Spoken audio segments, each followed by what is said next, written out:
proud member of the Black Zillions, Sugar Rashad Evans. What's going on, everybody? I still feel weird when I say that on the air. The Black Zillions? Yeah, I feel like I'm saying something wrong. Saying something wrong? Yes. No, I mean, you know, the Black Zillions, I mean, it's just a name. Because when we started our team, it was just, you know, half the team was black and half the team was Brazilian.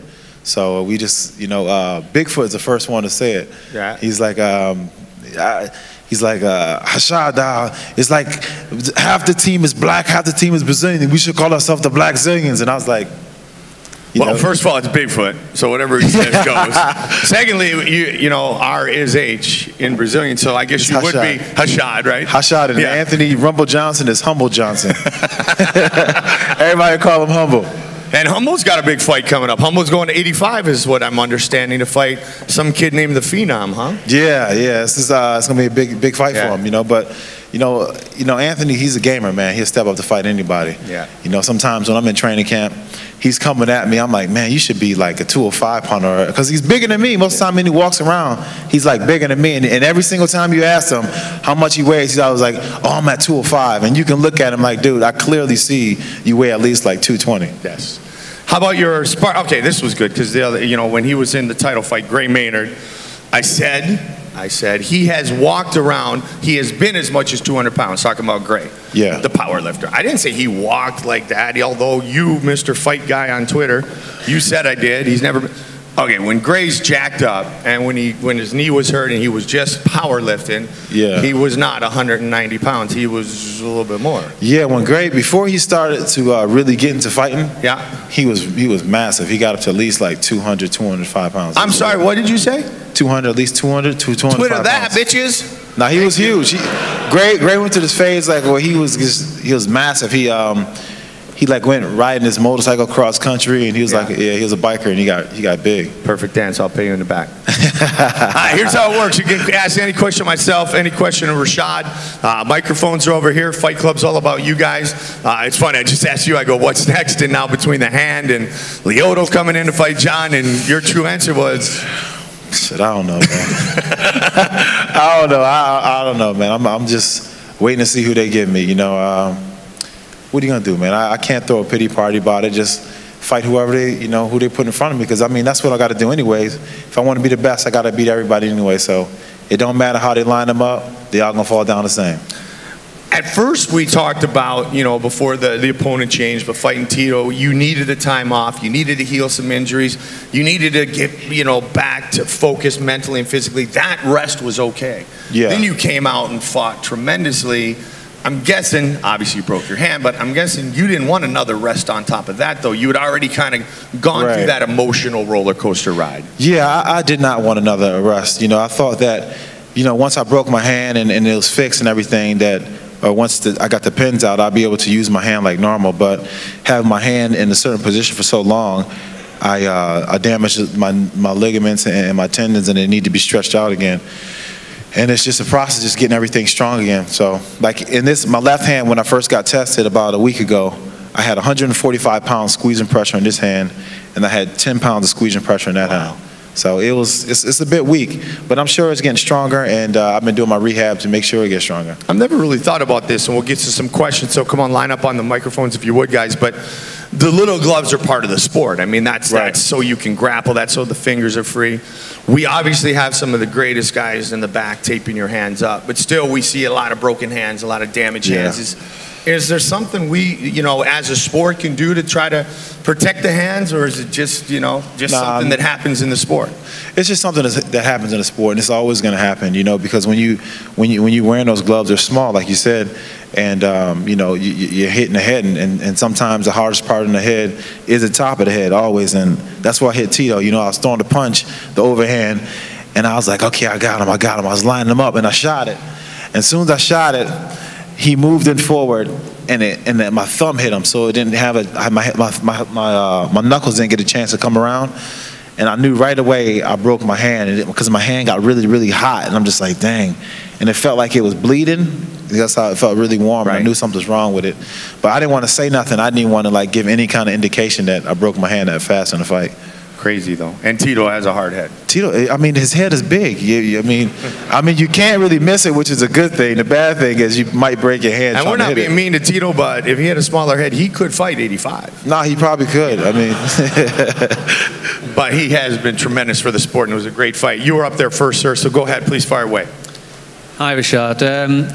From your time on The Ultimate Fighter against Rampage, obviously it was a very entertaining Ultimate Fighter, and there's a lot of bad blood between you two. Obviously now you've actually fought each other. What is it like behind the scenes when you bump into Rampage now? Is it still all up in each other's faces, or now you've actually fought the guy? Do you get on? Sometimes we do, sometimes we don't. Like, for his last fight after he lost to John, I actually ended up going to his after party. And I went to going to his after party. To gloat? Huh? To gloat? No, not at all. It was to pay respects, man. Because I wanted him to win and stuff. And we ended up having a drink and having some laughs, and then before you know it, we were shooting it again. He was like, "Man, Rashad, you ugly." And I was like, "Rampage, you got your ass whooped." And he was like, then we started going back and forth. And then, I mean, it was a good time. But I'm sure whenever I see him again, we're probably going to pick right back off where we left off at. Talking trash. What did you think of Rampage's performance against John? Because he just never seemed to let his hands go, did he? What did you think the game plan was going in for Rampage? Well, he didn't do the game plan. The game plan was pretty much to close the distance. But what happens when you go against somebody like Rampage, like John Jones, is that he's very creative, and he gets you getting caught up in watching him be creative.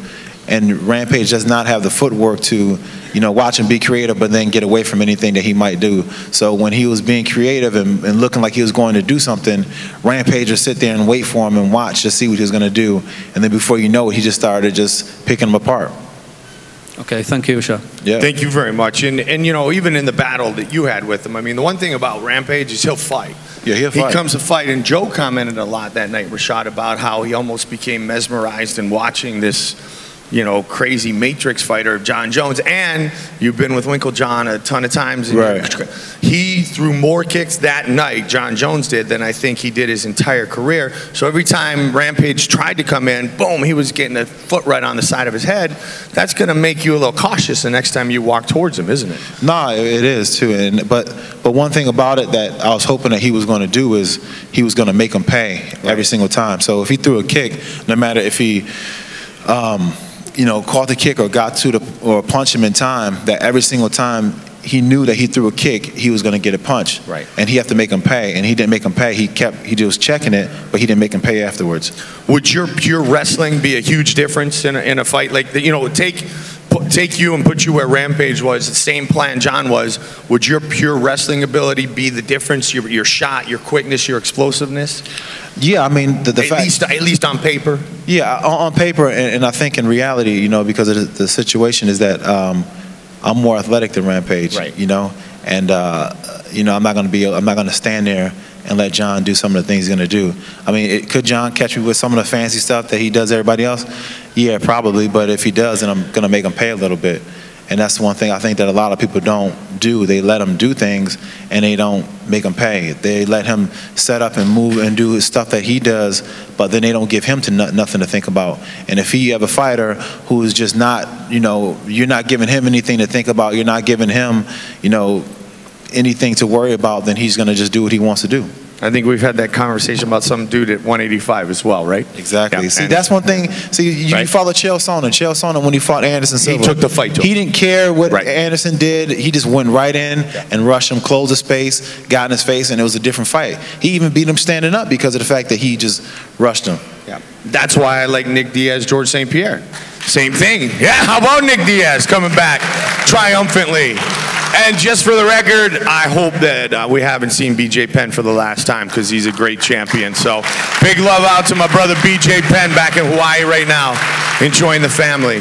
And Mirko Cro Cop, it was an honor to call all those fights in Mirko's. It was an absolute honor. And if Cro Cop is done, man, I'll tell you what, one of the greatest fighters in the history of mixed martial arts. So Mirko Cro Cop, thank you very much for all the memories. Crazy times, crazy fights. Next question over here. Hey guys, thank you for coming to the UK. Great to be here. Rashad, you've had both experience with Machida and Jones, with training and fighting. What do you think will be their game plans going into their fight, and who do you think will be the winner? I think that Machida's game plan is going to be to keep the fight in the center of the octagon, at the same time not stay in front, not stay static. So he's going to be moving, but he's going to stay in the center of the octagon. John Jones' game plan is going to be to get him against the cage, press him against the cage, use his wrestling to take him down and do a little bit of ground and pound, and then let him back up to his feet so then that way he can finish him off on his feet.